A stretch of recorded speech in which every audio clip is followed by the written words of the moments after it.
Tahun 2001, di sebuah desa kecil bernama Sukamaju yang tersembunyi di lereng pegunungan Jawa Barat, angin malam selalu datang dengan hembusan dingin yang menusuk tulang. Desa itu dikelilingi hutan lebat yang jarang disentuh cahaya matahari, di mana pohon-pohon tinggi menjulang seperti penjaga kuno yang menyimpan rahasia gelap. Rumah-rumah penduduk sebagian besar terbuat dari kayu lapuk dan atap daun rumbia yang mudah bocor saat hujan deras mengguyur. Di salah satu rumah reot di pinggir desa, tepat di batas hutan yang angker, hidup seorang perempuan muda bernama Risna.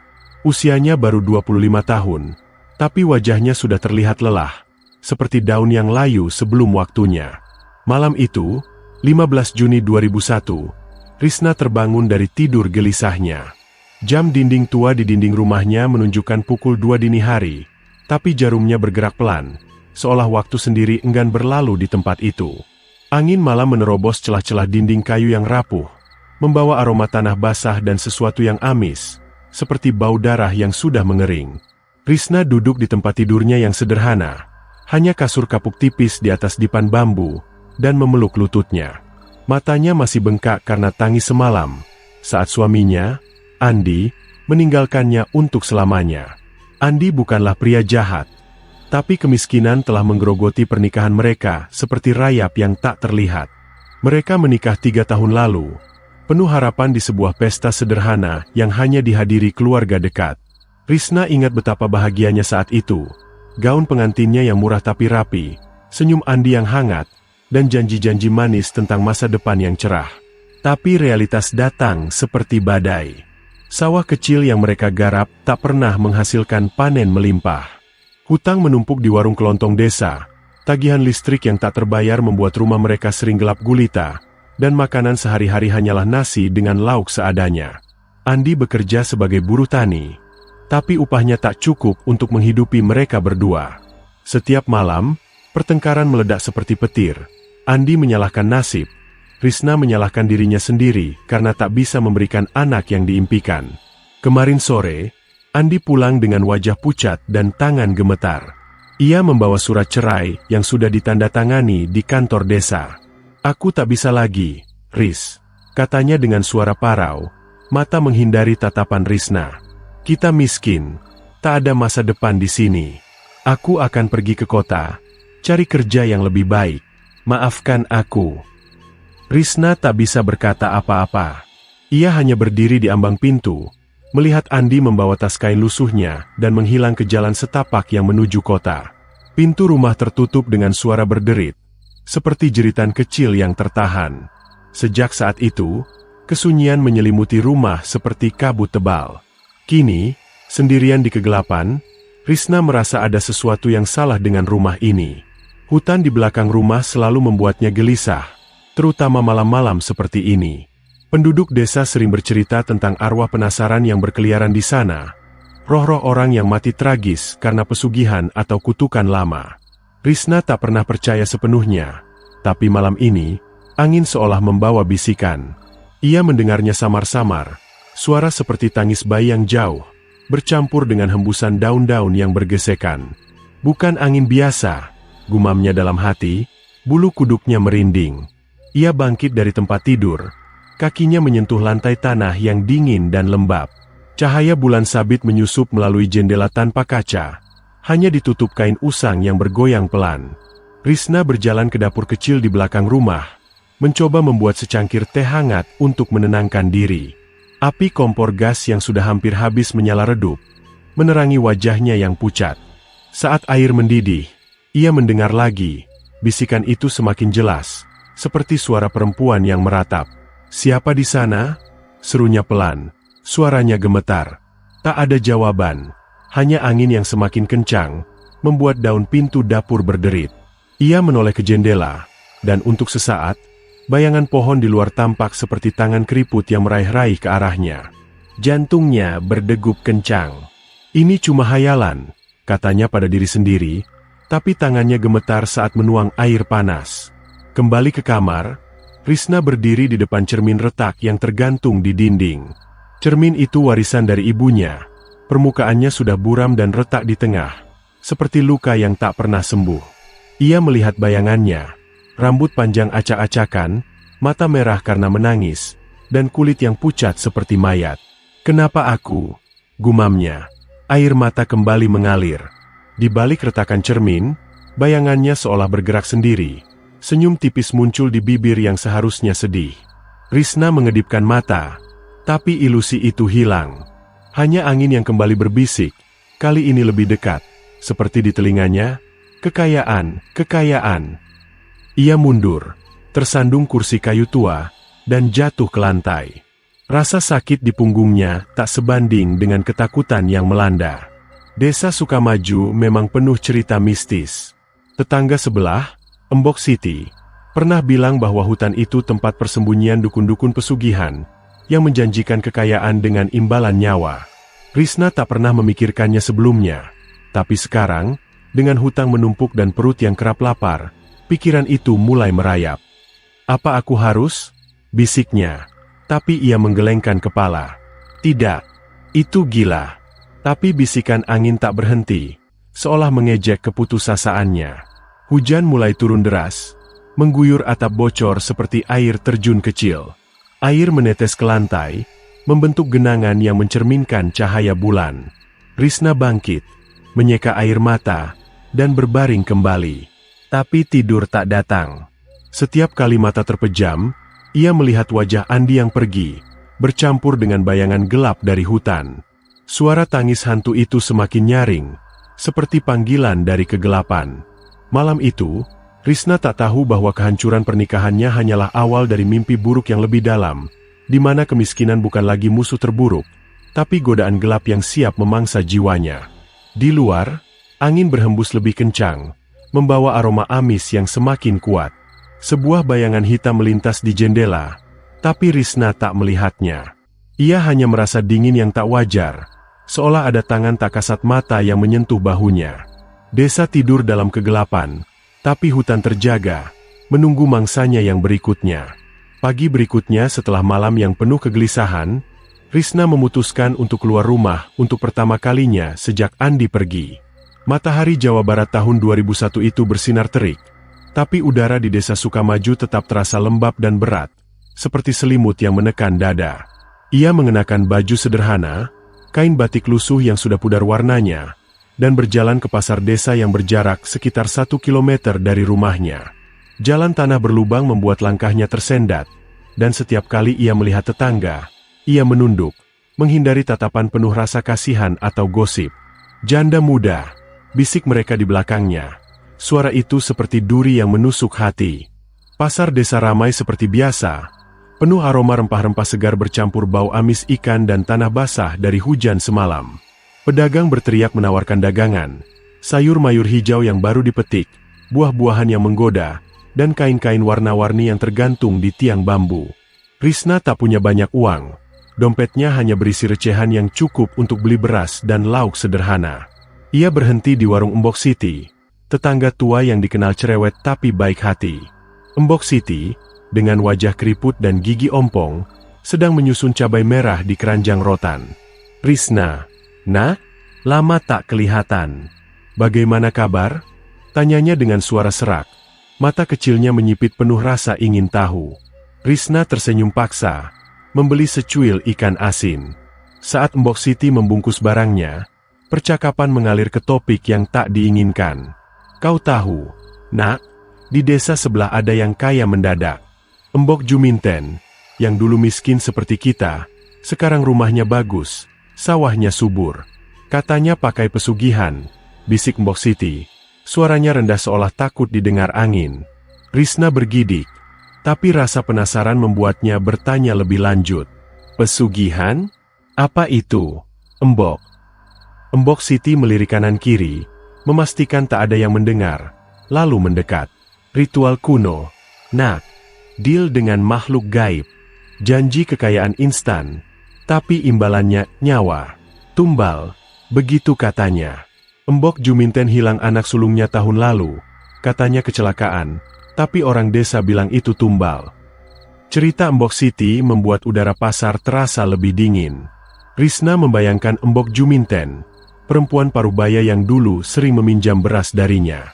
Sekarang, katanya, dia punya emas dan perhiasan, tapi matanya selalu gelisah, seperti dikejar bayangan. Embok Siti melanjutkan, suaranya semakin pelan, ada yang bilang, pesugihan itu pakai susuk atau mantra. Kau tanam benda gaib di tubuh, lalu kekayaan datang. Tapi roh-roh itu haus. Nak, mereka minta lebih banyak.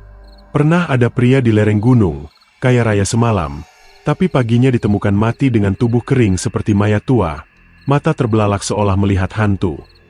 Risna merasa bulu kuduknya berdiri.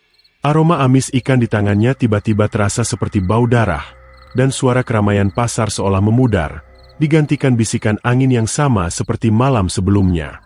Ia buru-buru pulang, langkahnya cepat menyusuri jalan setapak. Pohon-pohon di pinggir jalan tampak lebih gelap. Cabangnya seperti lengan yang siap meraih. Di rumah, ia menyimpan belanjaan dan duduk di kursi kayu di teras, mencoba menenangkan diri. Siang itu, desa terasa sepi. Anak-anak bermain di sawah jauh, dan ayam-ayam berkeliaran tanpa suara. Tapi pikiran Risna tak bisa lepas dari cerita Embok Siti. Pesugihan. Kata itu bergema di kepalanya seperti mantra. Ia ingat cerita lama dari almarhum ayahnya, tentang orang-orang yang putus asa dan menjual jiwa mereka ke setan. Jangan pernah, Riz, kata ayahnya dulu, suaranya tegas. Itu pintu ke neraka. Sore menjelang, langit mulai mendung, dan angin kembali bertiup dari hutan belakang rumah. Risna duduk di teras, memandang pepohonan lebat yang hijau gelap. Aroma amis kembali datang, lebih kuat kali ini, seperti darah segar yang tumpah di tanah. Ia menggosok hidungnya, tapi bau itu tak hilang.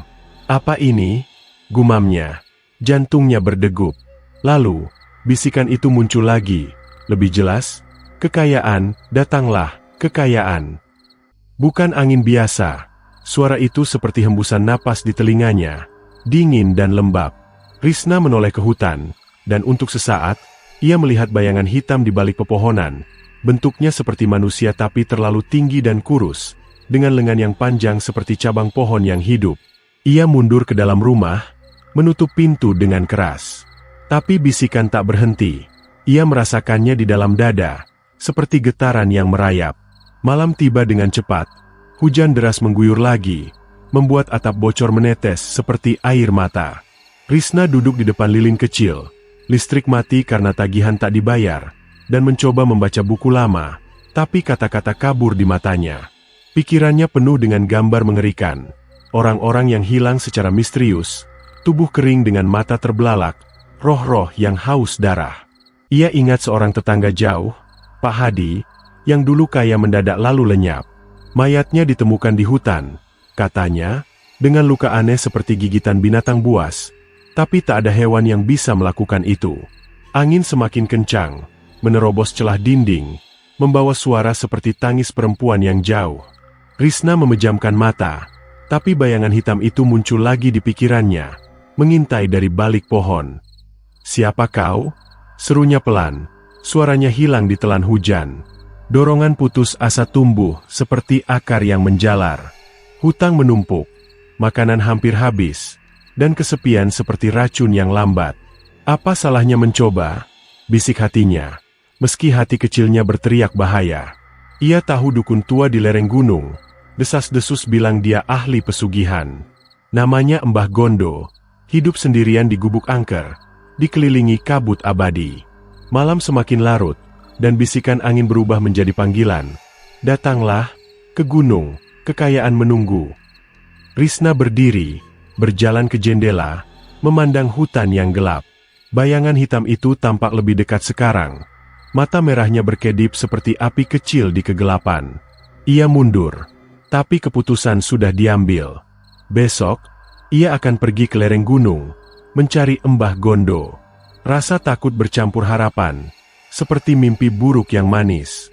Tapi di balik itu, ia merasa ada sesuatu yang mengawasi, menunggu kesalahannya. Hujan berhenti tiba-tiba, meninggalkan kesunyian yang mencekam, di mana setiap hembusan angin terdengar seperti napas makhluk gaib yang lapar. Risna berbaring di tempat tidur, tapi tidur tak datang. Setiap kali mata terpejam, ia melihat wajah Embok Juminten yang pucat, dengan senyum paksa dan mata yang penuh kegelapan. "Jangan, Riz," bisik hati kecilnya lagi. Tapi bisikan angin lebih kuat, menjanjikan akhir dari keputusasaan. Di luar, bayangan hitam itu bergerak pelan, mendekat ke rumah, seperti predator yang sabar menunggu mangsanya jatuh ke perangkap. Desa Sukamaju tidur, tapi kegelapan hutan terjaga, siap menyambut Risna ke dalam pelukannya yang dingin dan mematikan.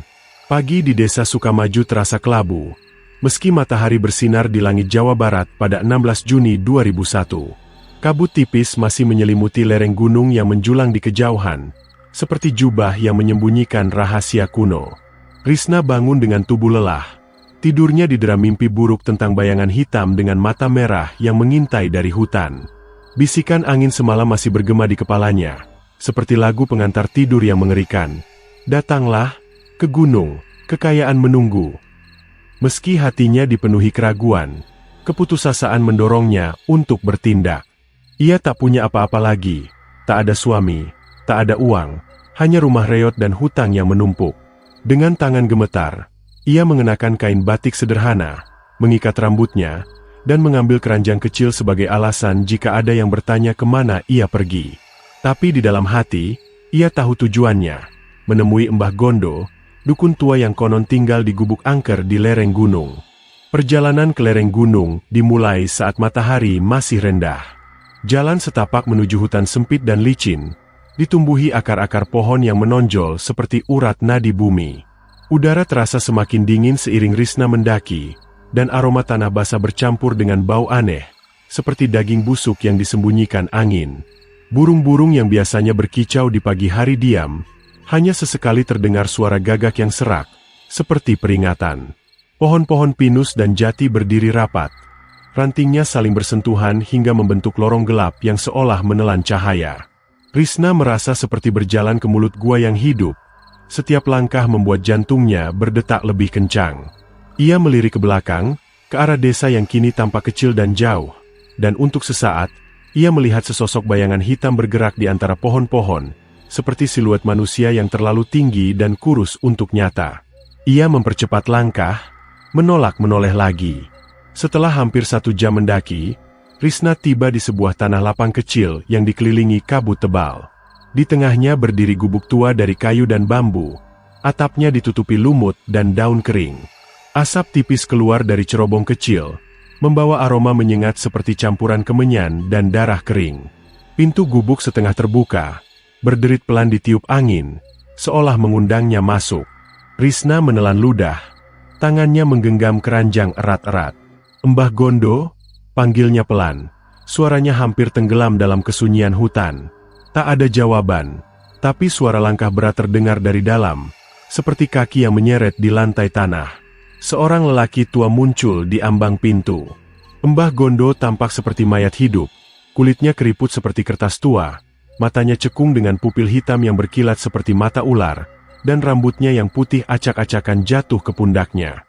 Ia mengenakan kain hitam yang compang-camping, dihiasi kalung dari tulang kecil yang bergoyang saat ia bergerak.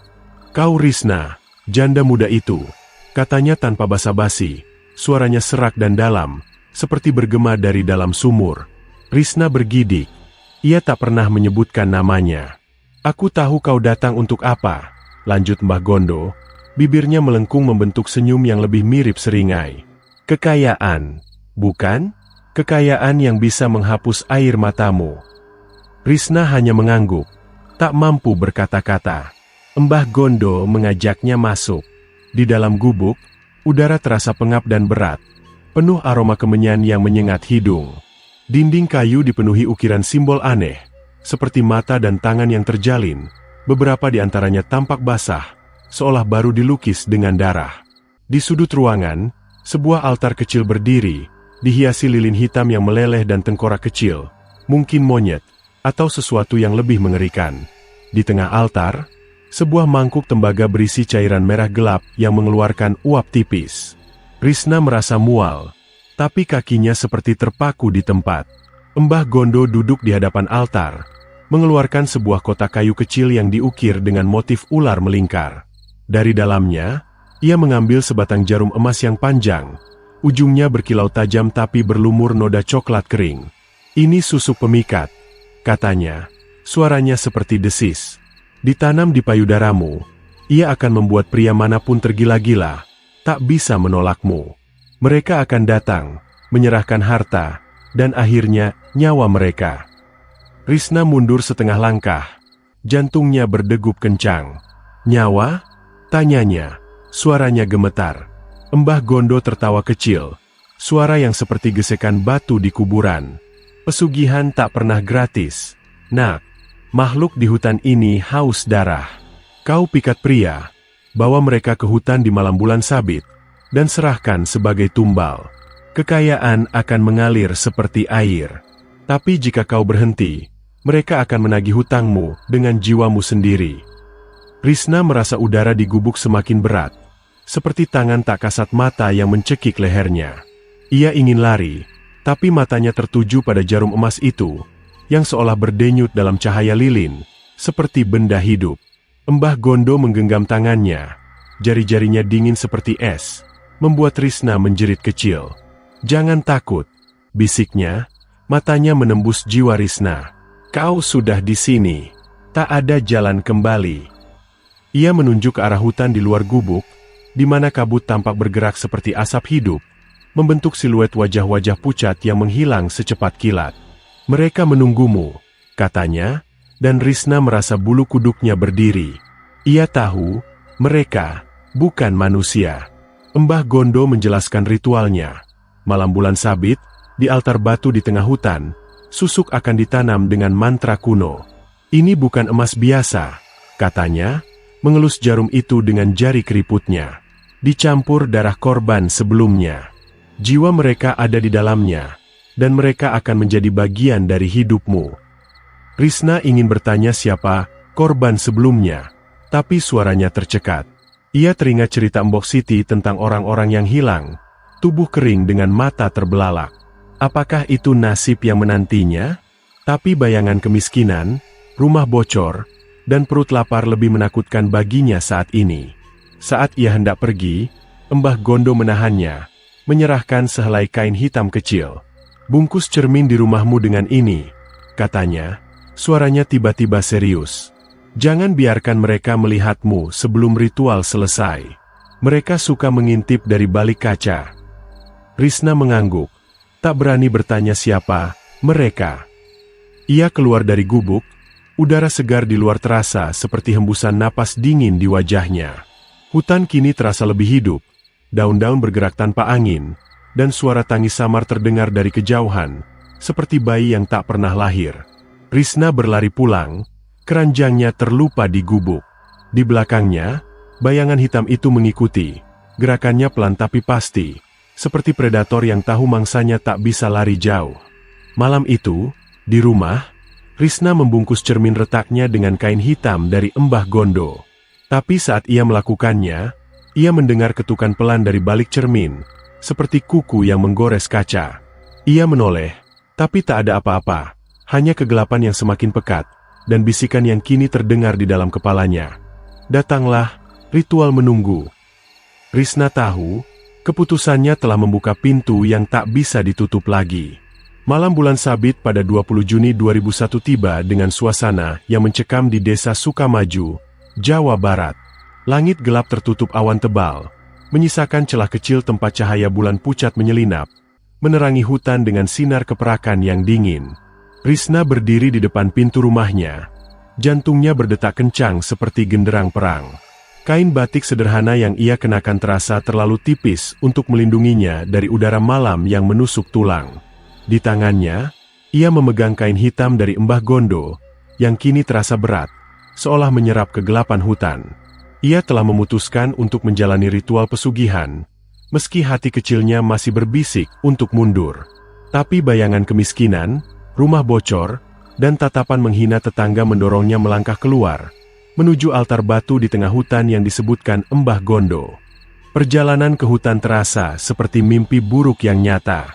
Jalan setapak yang sama yang ia lalui menuju gubuk dukun kini terasa lebih sempit. Akar-akar pohon seolah merayap lebih dekat, mencoba menjerat kakinya. Angin malam membawa aroma amis yang kini lebih kuat. seperti darah segar yang tumpah di tanah lembab. Suara daun-daun bergesekan terdengar seperti bisikan ratusan suara, berulang-ulang menyebut namanya, Risna, Risna. Ia mempercepat langkah, senter kecil di tangannya hanya mampu menerangi beberapa meter ke depan, membuat bayangan pohon tampak seperti sosok-sosok tinggi yang mengintai. Sekilas, ia melihat kilatan mata merah di kejauhan, tapi saat ia menyorotkan senter ke arah itu, tak ada apa-apa selain kegelapan. Setelah hampir setengah jam berjalan, Risna tiba di sebuah tempat terbuka di tengah hutan, di mana altar batu berdiri seperti monumen kuno yang terlupakan. Batu itu besar, permukaannya penuh lumut dan noda coklat tua yang mencurigakan, seolah darah telah meresap ke dalamnya selama berabad-abad. Di sekitar altar, lingkaran pohon-pohon tua membentuk dinding alami. Rantingnya saling bertautan seperti jaring laba-laba raksasa. Cahaya bulan sabit jatuh tepat di tengah altar, menciptakan lingkaran cahaya yang seolah hidup, berdenyut pelan. Mbah Gondo sudah ada di sana, berdiri seperti patung dengan kain hitamnya yang compang-camping. Di tangannya, ia memegang mangkuk tembaga yang sama yang Risna lihat di gubuk. Cairan merah di dalamnya menguap, membentuk asap tipis yang melayang seperti roh. Risna, sapa Mbah Gondo. Suaranya seperti desis ular yang bergema di hutan. Kau datang. Makhluk-makhluk itu sudah menunggu. Ia menunjuk ke arah kegelapan di luar lingkaran cahaya, di mana Risna merasa ada gerakan, bayangan-bayangan yang tak jelas, seperti siluet manusia tapi dengan bentuk yang salah, terlalu panjang atau terlalu bengkok. Jantungnya hampir berhenti, tapi Mbah Gondo menggenggam lengannya dengan tangan yang dingin seperti es. Jangan lihat mereka, bisiknya. Fokus pada ritual. Setelah ini, hidupmu akan berubah. Risna hanya mengangguk, mulutnya kering, tak mampu mengeluarkan suara. Ritual dimulai dengan Mbah Gondo menyalakan lilin-lilin hitam di sekitar altar. Nyala api mereka tak biasa, api itu berwarna kebiruan, dan asapnya membentuk pola aneh di udara, seperti wajah-wajah yang meleleh. Mbah Gondo mulai melantunkan mantra dalam bahasa yang tak dikenal Risna. Suaranya naik turun seperti nyanyian kematian. Angin berhenti tiba-tiba, membuat hutan terasa seperti terkunci dalam keheningan yang mencekam. Risna diminta berbaring di atas altar batu. Permukaannya dingin dan basah, seperti menyentuh kulit mayat. Ia menutup mata, mencoba mengabaikan rasa takut yang merayap di dadanya, tapi suara mantra Mbah Gondo terasa seperti jarum yang menusuk pikirannya. Mbah Gondo mengeluarkan jarum emas dari kotak kayu yang diukir motif ular. Jarum itu berkilau di bawah cahaya bulan, tapi noda coklat kering di ujungnya membuat Risna mual. Ini darah korban sebelumnya, kata Mbah Gondo, matanya berkilat penuh rahasia. Jiwa mereka ada di sini, dan sekarang kau akan bergabung dengan mereka. Sebelum Risna bisa protes, Mbah Gondo menekan tangannya ke dada Risna, membuatnya menjerit kecil. Diam, bentaknya. Suaranya menggema seperti guntur. Ia mengangkat jarum emas. Ujungnya didekatkan ke payudara kiri Risna. Ini akan menyakitkan, tapi kekayaan menanti di sisi lain. Saat jarum itu menusuk kulitnya, Risna menjerit. Rasa sakitnya tak seperti apapun yang pernah ia rasakan, seperti api dan es bercampur, membakar dan membekukan sekaligus. Darahnya mengalir, bercampur dengan cairan merah dari mangkuk tembaga yang Mbah Gondo tuangkan ke luka. Mantra dukun semakin keras, dan hutan seolah menjawab. Suara tangis bayi gaib terdengar dari kejauhan, bercampur dengan tawa serak yang bukan manusiawi. Risna merasa payudaranya berdenyut, seperti jantung kedua yang hidup di dalam tubuhnya. Ia membuka mata, dan untuk sesaat, ia melihat wajah-wajah pucat di balik kabut. Mata mereka kosong tapi penuh dendam, menatapnya seperti menunggu giliran. Ritual berakhir dengan Mbah Gondo menutup luka dengan kain hitam yang berbau amis. Susuk sudah menjadi bagian dari tubuhmu, katanya, suaranya penuh kepuasan. Besok, kau akan merasakan kekuatannya. Pikat pria, bawa mereka ke hutan, dan serahkan sebagai tumbal. Jangan berhenti, atau mereka akan datang untukmu. Risna bangkit dari altar, tubuhnya lemas. Payudaranya terasa berat dan panas, seperti ada sesuatu yang bergerak di dalamnya. Ia ingin bertanya apa yang dimaksud mereka, tapi suara tangis bayi itu kembali, lebih dekat sekarang, membuatnya terdiam. Perjalanan pulang terasa seperti mimpi buruk yang tak berujung. Hutan kini penuh suara, gesekan daun seperti kuku yang menggores, bisikan nama-namanya dari kegelapan, dan aroma darah yang mengikuti setiap langkahnya. Saat tiba di rumah, Risna langsung berlari ke kamar, menghindari cermin yang masih terbungkus kain hitam. Ia berbaring, tapi payudaranya terus berdenyut, seperti ada tangan kecil yang meremas dari dalam. Ia mencoba tidur, tapi setiap kali mata terpejam, ia melihat wajah-wajah pucat dari hutan. Mulut mereka bergerak tanpa suara, seolah berkata, "Kau milik kami sekarang." Malam itu, Risna terbangun oleh suara ketukan di jendela. Ia menoleh, tapi tak ada apa-apa, hanya bayangan pohon yang bergoyang. Tapi saat ia menyalakan lilin, ia melihat sesuatu di lantai.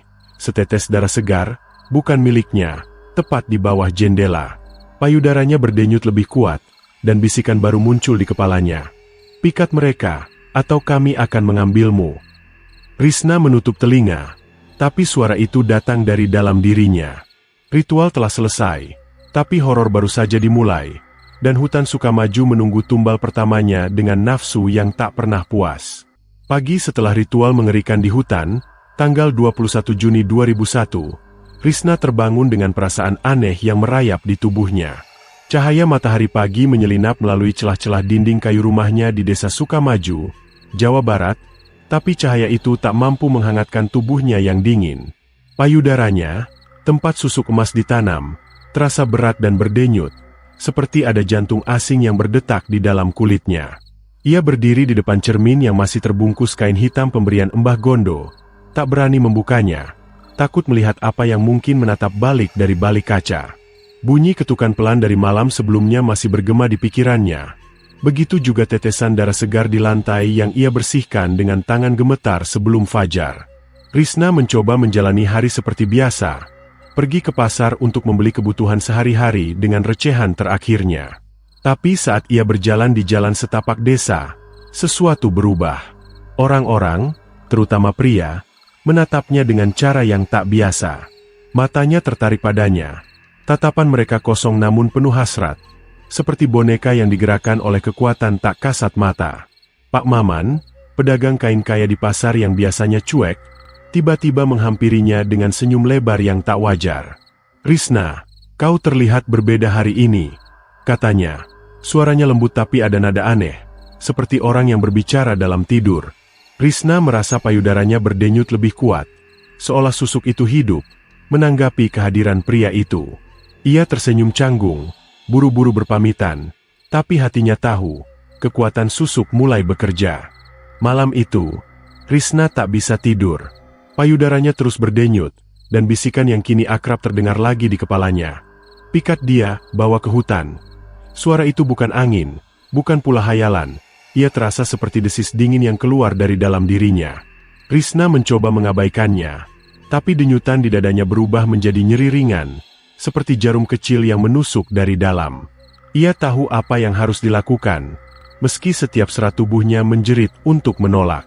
Mbah Gondo telah memperingatkannya, tumbal harus diberikan, atau makhluk-makhluk itu akan menagih nyawanya sendiri. Dengan hati berat, Risna memutuskan untuk memikat Pak Maman. Pria berusia 40 tahun itu dikenal sebagai pedagang sukses, memiliki rumah besar di ujung desa dan gudang penuh kain mahal. Ia selalu ramah, tapi tatapannya hari ini membuat Risna merinding, bukan karena kebaikan, melainkan karena hasrat tak wajar yang seolah dipaksakan oleh kekuatan gaib. Risna mendatanginya sore itu, berpura-pura membeli kain dengan alasan membuat baju baru. "Pak Maman, boleh saya lihat kain di gudang?" tanyanya.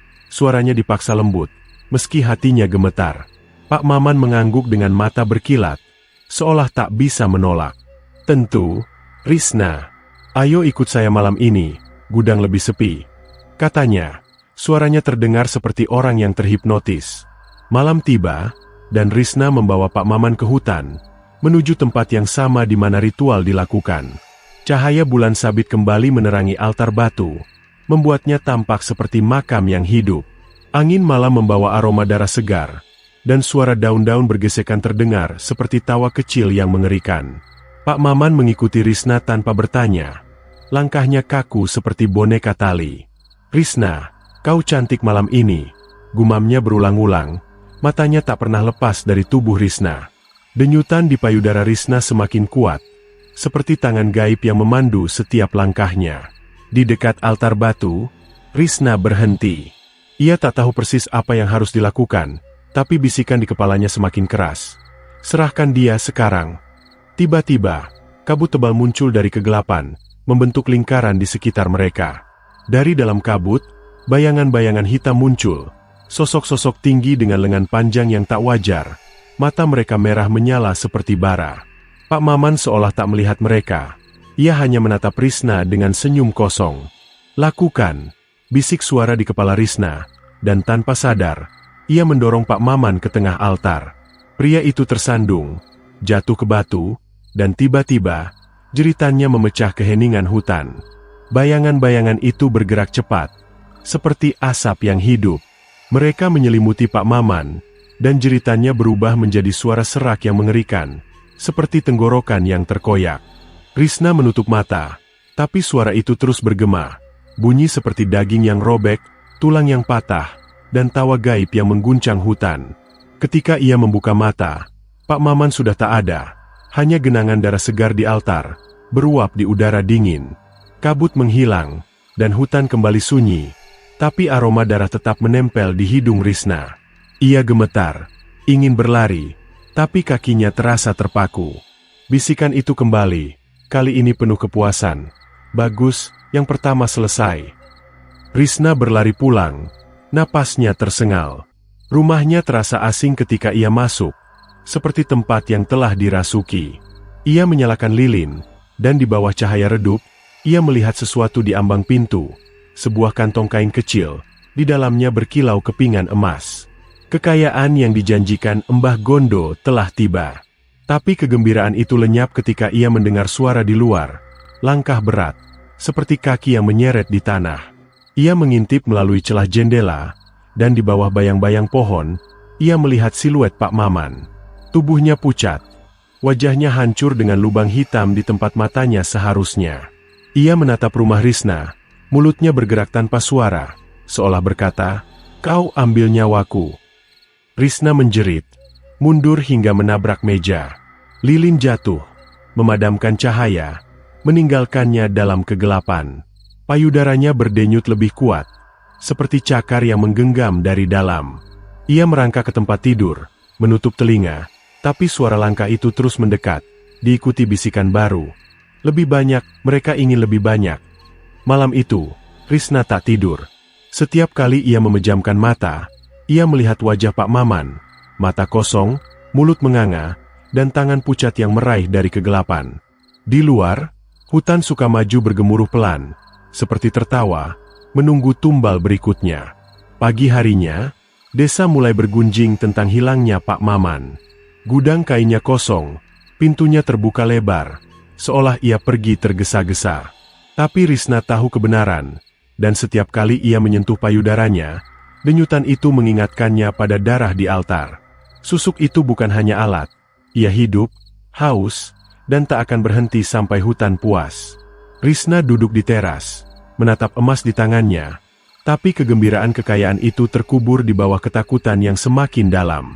Di kejauhan, hutan memanggil lagi, dan bayangan Pak Maman menunggu di mimpi buruknya, siap menyeretnya ke kegelapan yang sama. Jawa Barat membawa udara yang terasa lebih berat dari biasanya, seolah hutan di sekitar desa menahan napas. Risna duduk di teras rumahnya, tangannya menggenggam kantong kain kecil berisi kepingan emas yang muncul secara misterius setelah malam mengerikan di hutan. Emas itu berkilau di bawah sinar matahari, tapi setiap kilau terasa seperti mata yang menatapnya, mengingatkan pada jeritan Pak Maman yang lenyap di telan kegelapan. Payudaranya, tempat susuk pemikat ditanam, kini berdenyut lebih kuat, seperti ada tangan kecil yang meremas dari dalam, mengirimkan getaran dingin ke seluruh tubuhnya. Risna tahu kekayaan itu nyata, tapi horor yang menyertainya membuatnya gemetar setiap kali memikirkan apa yang telah ia lakukan. Dengan emas itu, Risna mulai mengubah hidupnya. Ia pergi ke kota terdekat, membeli kain batik baru, sepatu layak, dan bahkan menyewa tukang untuk memperbaiki atap rumahnya yang bocor. Ia membayar hutang-hutangnya di warung kelontong, dan untuk pertama kalinya dalam bertahun-tahun, ia membeli daging segar dan beras berkualitas.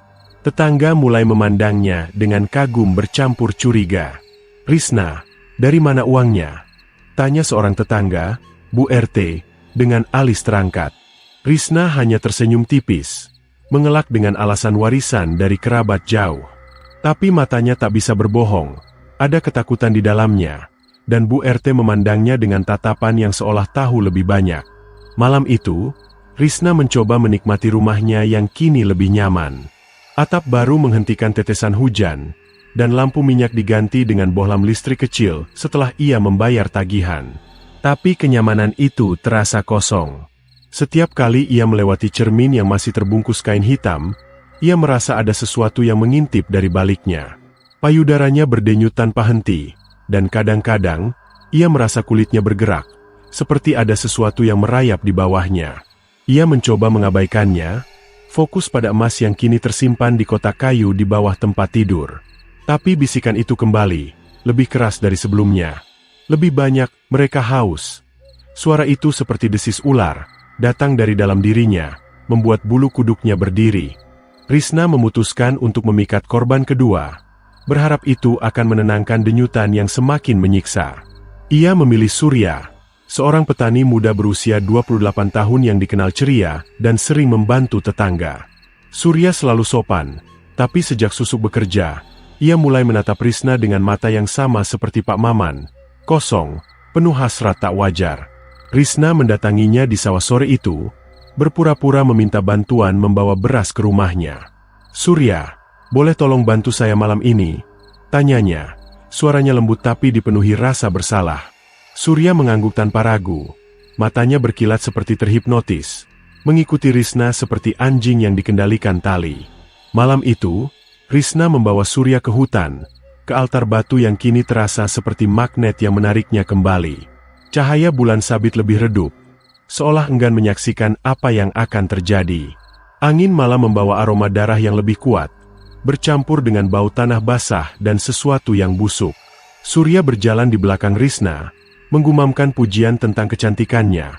Suaranya monoton seperti mantra. Di dekat altar, Risna berhenti, hatinya berat. Ia ingin berbalik, tapi denyutan di payudaranya berubah menjadi nyeri yang menusuk, seperti pisau yang mengiris dari dalam.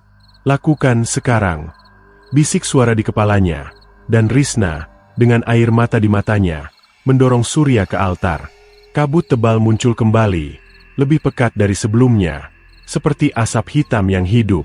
Bayangan-bayangan gaib itu keluar dari kegelapan, sosok-sosok tinggi dengan lengan panjang dan mata merah yang menyala.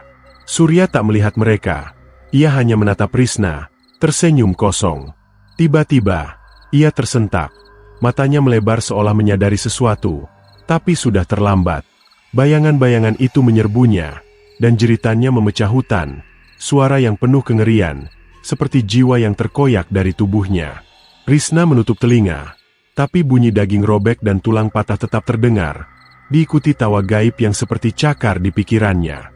Ketika kabut menghilang, Surya lenyap, hanya menyisakan genangan darah yang lebih besar dari sebelumnya, beruap di udara dingin.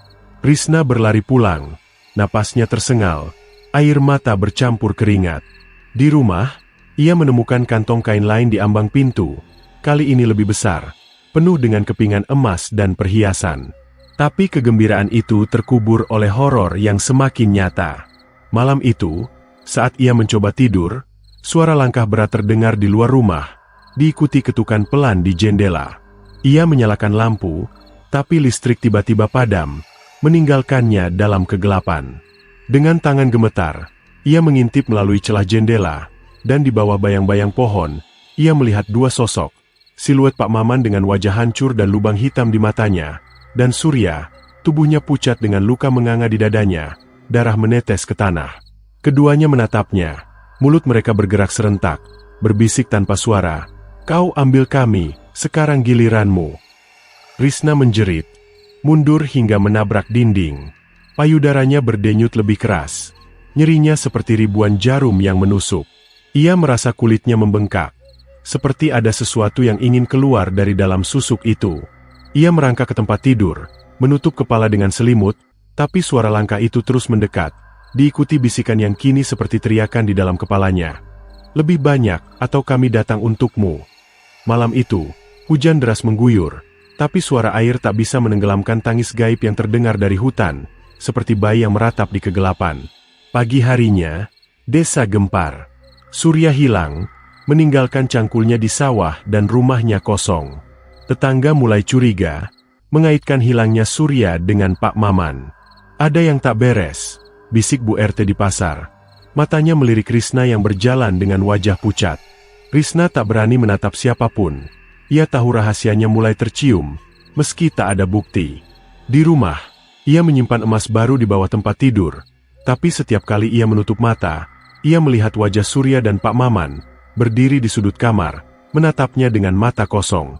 Payudaranya kini terasa seperti beban yang hidup, dan setiap denyutan mengingatkannya pada darah di altar. Hutan Sukamaju terus memanggil, haus akan lebih banyak tumbal, dan Risna tahu bahwa susuk itu tak akan membiarkannya berhenti, atau ia akan menjadi korban berikutnya. Desa Sukamaju diliputi ketegangan yang tak terucapkan. Kabar hilangnya Pak Maman dan Surya menyebar seperti api di rerumputan kering, memicu bisik-bisik penuh curiga di pasar, warung, dan teras rumah. Orang-orang mulai menghubungkan kejadian itu dengan kisah-kisah lama tentang pesugihan, dan tatapan mereka kini beralih ke Risna, yang tiba-tiba tampak lebih sejahtera. Rumahnya yang dulu reot kini memiliki atap baru, dindingnya dicat, dan pintunya diganti dengan kayu jati yang kokoh. Namun, di balik kemewahan itu, Risna hidup dalam ketakutan yang semakin dalam.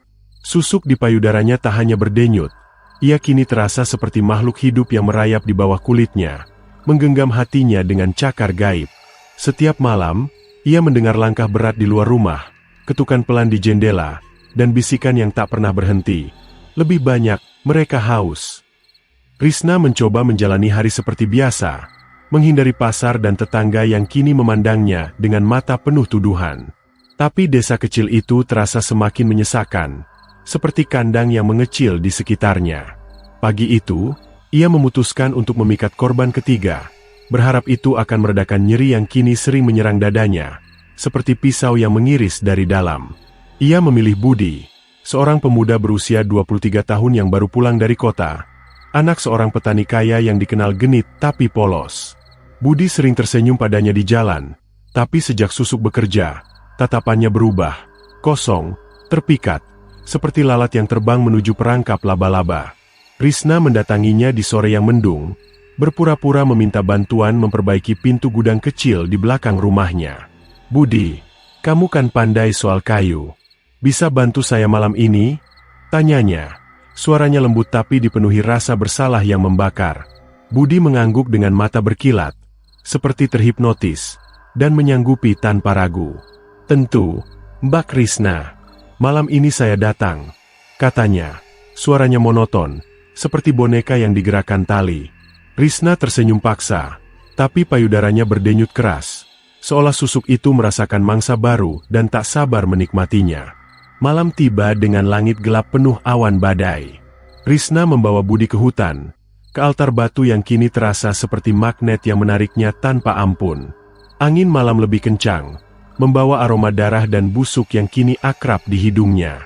Cahaya bulan sabit tersembunyi di balik awan, membuat hutan tampak lebih gelap, hanya diterangi kilatan petir sesekali. Budi mengikuti Risna tanpa bertanya, menggumamkan pujian tentang kecantikannya. Matanya tak pernah lepas dari tubuhnya. Di dekat altar, Risna berhenti, hatinya terasa seperti batu. Nyeri di payudaranya kini seperti cakar yang mencengkeram, memaksanya melanjutkan. "Lakukan sekarang," bisik suara di kepalanya, lebih keras, seperti jeritan. Tiba-tiba, kabut hitam muncul, lebih pekat dari sebelumnya, seperti asap yang hidup dan bernapas. Bayangan-bayangan gaib itu kembali, lebih banyak kali ini, sosok-sosok tinggi dengan lengan panjang dan mata merah yang menyala seperti bara neraka. Tapi kali ini, ada sesuatu yang berbeda. Di antara mereka, Risna melihat siluet Pak Maman dan Surya. Wajah mereka hancur, mulut mereka menganga tanpa suara, menatapnya dengan dendam. Budi tak melihat mereka, ia hanya tersenyum kosong, terpikat Susuk. Risna mendorongnya ke altar, Air mata mengalir di pipinya. Budi tersandung, jatuh ke batu, dan jeritannya memecah keheningan hutan. Tapi hanya sebentar.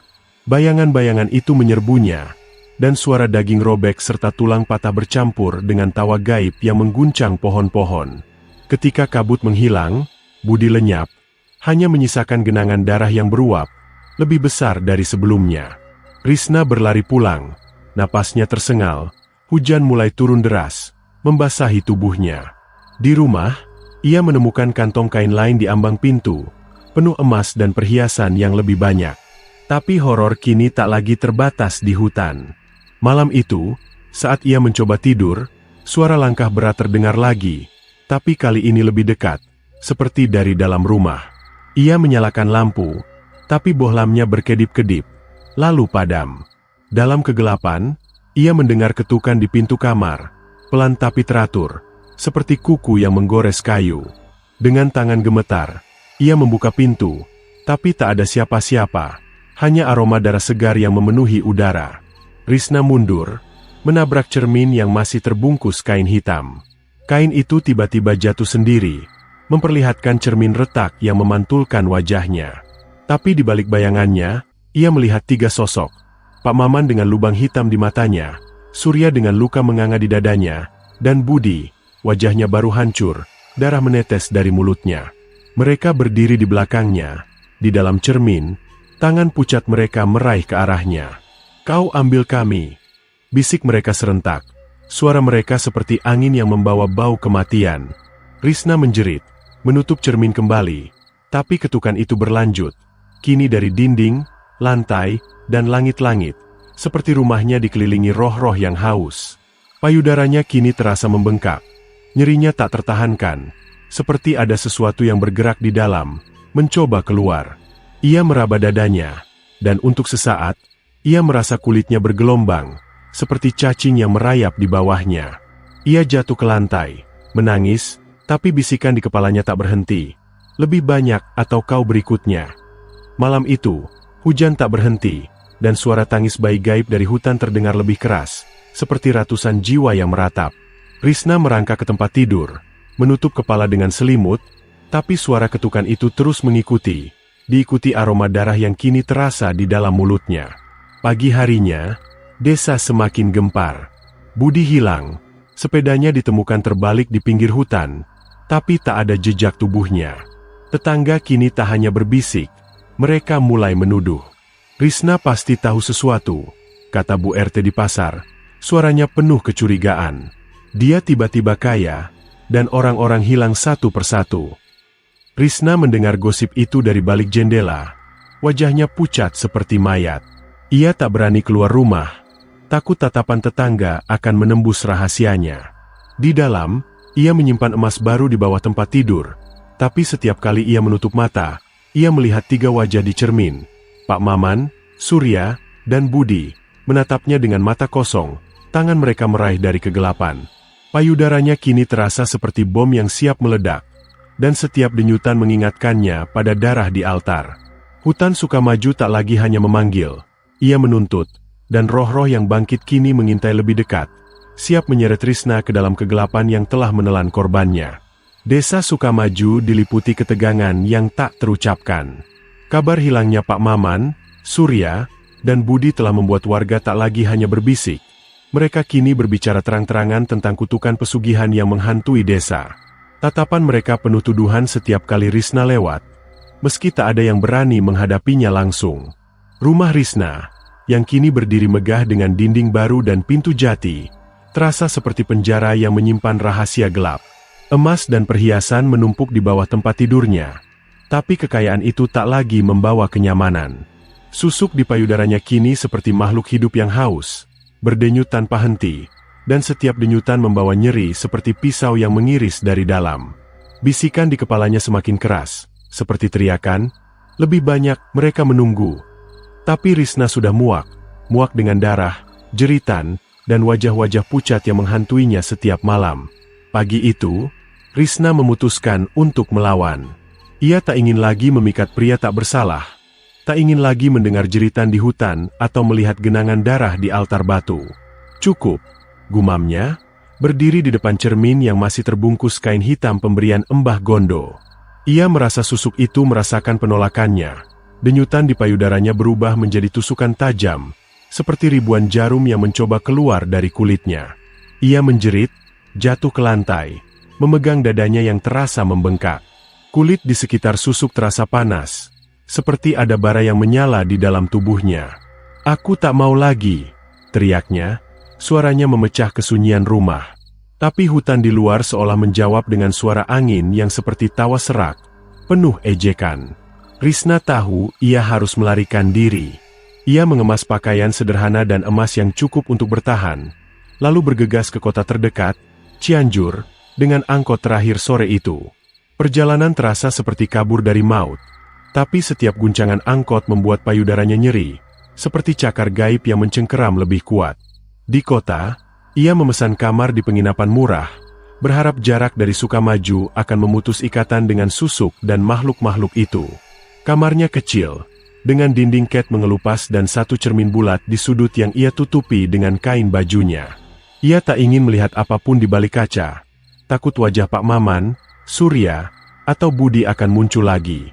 Malam tiba, dan hujan deras mengguyur Cianjur, membuat jendela kamar penginapan berderit diterpa angin. Risna duduk di tempat tidur, mencoba menenangkan diri dengan secangkir teh murah, tapi tangannya gemetar. Nyeri di payudaranya kini tak tertahankan, seperti ada sesuatu yang bergerak di dalam, merobek kulitnya dari dalam.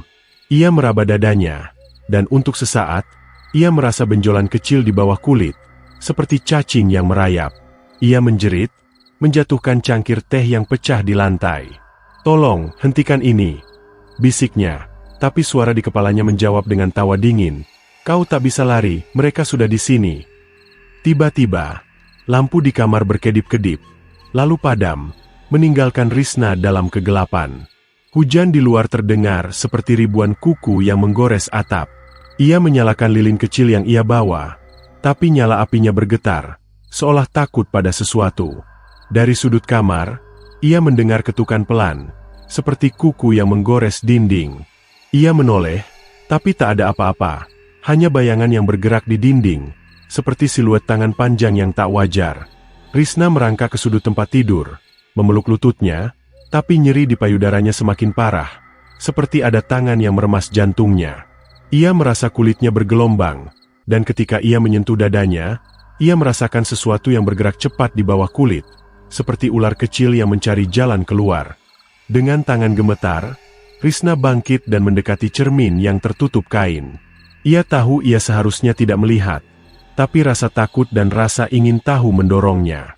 Ia menarik kain itu perlahan, dan cermin bulat itu memantulkan wajahnya yang pucat, matanya merah karena menangis. Tapi di balik bayangannya, ia melihat mereka. Pak Maman dengan lubang hitam di matanya, Surya dengan luka menganga di dadanya, dan Budi dengan wajah hancur yang masih meneteskan darah. Mereka berdiri di belakangnya, di dalam cermin, tangan pucat mereka meraih ke arahnya. Jari-jari mereka panjang dan bengkok seperti cakar. "Kau tak bisa lari," bisik mereka serentak. Suara mereka seperti angin yang membawa bau darah dan busuk. Cermin tiba-tiba retak. Suara pecahannya seperti jeritan, dan tangan-tangan itu seolah mencoba keluar, meraih kakinya. Risna menjerit, menjatuhkan diri ke lantai, menutup mata. Tapi suara ketukan itu kini datang dari segala arah. Dinding, lantai, bahkan dari bawah tempat tidur. Aroma darah segar memenuhi kamar, begitu kuat hingga ia merasa mual. Ia merangkak ke pintu, berharap bisa melarikan diri, tapi pintu terkunci dari luar, meski ia yakin telah membukanya sebelumnya. "Tolong lepaskan saya," isaknya, tapi bisikan di kepalanya semakin keras. "Kembali, pikat lagi, atau kau milik kami." Nyeri di payudaranya kini seperti ledakan, membuatnya terkapar, menjerit hingga suaranya serak. Ia merasa kulitnya robek perlahan, dan ketika ia menyentuh dadanya, darah hangat mengalir di jarinya, meski tak ada luka yang terlihat. Di luar, hujan berhenti tiba-tiba, digantikan oleh suara tangis bayi gaib yang kini terdengar di dalam kamar, seperti ratusan jiwa yang meratap di sekitarnya. Risna menutup telinga, tapi suara itu datang dari dalam dirinya, bercampur dengan tawa serak yang mengerikan. Ia melihat bayangan di dinding, bukan hanya Pak Maman, Surya, dan Budi, tapi puluhan sosok lain. Wajah mereka meleleh, mata mereka kosong, menatapnya dengan dendam. "Kau membuka pintu," bisik mereka, dan Risna merasa tubuhnya ditarik ke bawah, seolah lantai penginapan berubah menjadi lumpur yang menelannya. Pagi harinya, pemilik penginapan menemukan kamar Risna kosong, pintu terkunci dari dalam, dan cermin bulat itu retak menjadi serpihan kecil. Di lantai, ada tetesan darah segar yang membentuk jejak menuju jendela, tapi jendela itu terkunci rapat. Risna kembali ke Sukamaju sore itu. Wajahnya pucat seperti mayat, matanya kosong. Ia tahu melarikan diri tak ada gunanya. Susuk itu bagian dari dirinya, dan makhluk-makhluk itu tak akan melepaskannya. Di rumah, ia duduk di depan cermin yang masih tertutup kain, mendengar ketukan yang kini lebih keras, seperti ribuan tangan yang mengetuk dari dalam hutan. Payudaranya berdenyut seperti jantung iblis, dan bisikan itu kembali. "Pikat lagi, atau kau berikutnya." Risna menangis, tahu bahwa hutan Sukamaju tak akan pernah puas, dan roh-roh yang ia panggil kini menunggu di ambang pintu, siap menyeretnya ke kegelapan abadi. Desa Sukamaju telah berubah menjadi tempat yang dipenuhi ketakutan dan kecurigaan. Hilangnya 3 pria, Pak Maman, Surya, dan Budi, membuat warga tak lagi berani keluar rumah setelah matahari terbenam. Pasar yang dulu ramai kini sepi, dan suara anak-anak bermain digantikan oleh bisik-bisik penuh ketakutan tentang kutukan hutan. Semua mata kini tertuju pada Risna, yang rumahnya berdiri mencolok dengan dinding baru dan pintu jati, seperti monumen kemewahan di tengah kemiskinan desa. Namun, di balik pintu itu, Risna hidup dalam neraka pribadinya. Susuk di payudaranya bukan lagi sekadar benda. Ia terasa seperti parasit yang hidup, berdenyut dengan ritme jahat yang menggenggam jiwanya. Setiap malam, suara ketukan di dinding dan jendela semakin keras, diikuti aroma darah segar yang kini tak pernah hilang dari rumahnya. Bisikan di kepalanya tak lagi meminta. Ia menuntut, "Pikat lagi, atau kau milik kami." Risna kembali dari Cianjur dengan wajah pucat seperti mayat. Matanya kosong dan tangannya gemetar. Usahanya melarikan diri sia-sia. Susuk itu seperti tali yang mengikatnya ke hutan Sukamaju, dan makhluk-makhluk gaib itu mengikuti kemanapun ia pergi. Pagi itu, ia duduk di teras, menatap hutan yang kini terasa lebih hidup. Pohon-pohonnya seperti menunduk ke arah rumahnya, ranting-rantingnya seperti jari-jari yang meraih. Ia tahu ia tak bisa berhenti. Setiap kali ia mencoba menolak, nyeri di payudaranya membakar seperti api, dan kulitnya terasa bergelombang, seperti ada ribuan cacing yang merayap di bawahnya. Ia pernah mencoba menggali susuk itu dengan pisau dapur, tapi darah yang mengalir terlalu banyak, dan suara tawa gaib di kepalanya membuatnya pingsan sebelum bisa menyelesaikannya. Hari itu, desa mengadakan pertemuan darurat di balai desa. Bu RT, dengan suara tegas, menuduh Risna sebagai penyebab hilangnya 3 pria. Dia tiba-tiba kaya, dan orang-orang lenyap setelah dekat dengannya. Serunya, diikuti anggukan warga lain. Risna tak hadir, tapi kabar itu sampai kepadanya melalui Embok Siti, tetangga tua yang masih berani mendatangi rumahnya. "Risna, nak, lari sekarang juga. Mereka mau ke dukun untuk mengusirmu," kata Embok Siti, matanya penuh ketakutan. Tapi Risna hanya menggeleng, tahu bahwa lari bukan jawaban. Hutan tak akan melepaskannya, dan susuk itu seperti jangkar yang menahannya di Sukamaju. Malam tiba dengan langit gelap tanpa bintang, hanya kilatan petir sesekali yang menerangi hutan. Risna, putus asa, memutuskan untuk memikat korban keempat, berharap itu akan menunda siksaan yang kini tak tertahankan. Ia memilih Pak Tono, seorang duda tua yang tinggal sendirian di ujung desa, dikenal pendiam tapi kaya karena warisan keluarganya. Risna mendatanginya sore itu, berpura-pura meminta bantuan membawa kayu bakar. "Pak Tono, boleh tolong bantu saya malam ini?" tanyanya. Suaranya dipaksa lembut meski hatinya hancur. Pak Tono, yang biasanya menutup diri, menatapnya dengan mata kosong, seperti terhipnotis oleh susuk. "Baik, Risna. Saya datang nanti malam," katanya. Suaranya datar seperti boneka. Saat malam tiba, Risna membawa Pak Tono ke hutan, ke altar batu yang kini terasa seperti mulut neraka yang menunggu. Angin malam membawa aroma darah dan busuk yang begitu kuat hingga Risna mual. Cahaya petir menerangi altar, memperlihatkan noda-noda darah kering dari korban sebelumnya. seperti lukisan mengerikan yang tak pernah pudar. Pak Tono mengikuti tanpa bertanya. Matanya terkunci pada Risna, menggumamkan pujian yang sama monotonnya dengan korban sebelumnya. Di dekat altar, Risna berhenti, air mata mengalir di wajahnya. Nyeri di payudaranya seperti ledakan, memaksanya melanjutkan. "Maafkan saya," bisiknya, lalu mendorong Pak Tono ke altar. Kabut hitam muncul, lebih tebal dan dingin dari sebelumnya, seperti nafas kematian. Bayangan-bayangan gaib itu kembali, sosok-sosok tinggi dengan lengan panjang dan mata merah menyala. Di antara mereka, Risna melihat Pak Maman, Surya, dan Budi. Wajah mereka semakin hancur, mulut mereka menganga dengan darah yang menetes. Pak Tono tersentak, seolah menyadari sesuatu, tapi jeritannya terputus saat bayangan-bayangan itu menyerbunya.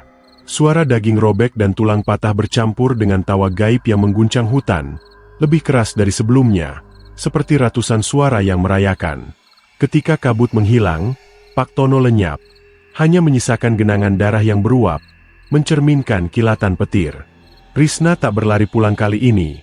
Ia terduduk di dekat altar, tubuhnya gemetar, napasnya tersengal. Nyeri di payudaranya tak mereda, malah semakin parah, seperti ada tangan yang merobek dadanya dari dalam. Ia mendengar suara langkah berat di sekitarnya, tapi bukan dari bayangan gaib. Kali ini, warga desa muncul dari balik pohon, membawa obor dan parang. Bu RT memimpin mereka. Wajahnya penuh kemarahan. "Risna, kau pembunuh. Kau bawa kutukan ke desa ini," teriaknya. Risna ingin menjelaskan, tapi suara di kepalanya berteriak lebih keras. "Mereka tahu, bunuh mereka." Ia menutup telinga, menjerit, tapi warga mendekat. Obor mereka menerangi wajahnya yang pucat. Tiba-tiba, kabut hitam kembali, kali ini menyelimuti seluruh area. Warga berhenti. Wajah mereka penuh ketakutan saat bayangan-bayangan gaib muncul, bukan hanya menyerang Risna, tapi juga mereka. Jeritan memenuhi hutan, dan Risna melihat warga satu persatu lenyap dalam kabut. Obor mereka jatuh ke tanah, padam dalam genangan darah. Ia mencoba lari, tapi kakinya terasa terikat oleh akar-akar yang tiba-tiba hidup, mencengkeram pergelangan kakinya. Payudaranya kini terasa seperti akan meledak, dan ketika ia meraba dadanya, darah mengalir deras, meski tak ada luka yang terlihat. Susuk itu bergerak di bawah kulitnya, seperti ular yang mencari jalan keluar. Risna jatuh ke tanah, menjerit hingga suaranya hilang.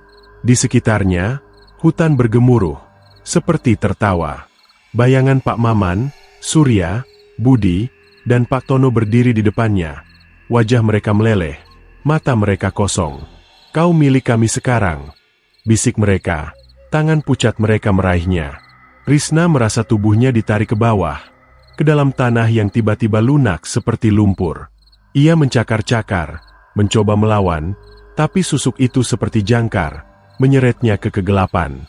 Malam itu, hutan Sukamaju sunyi kembali, tapi aroma darah tetap menggantung di udara, dan altar batu kini basah dengan darah baru, menunggu korban berikutnya yang nekat membuka pintu neraka.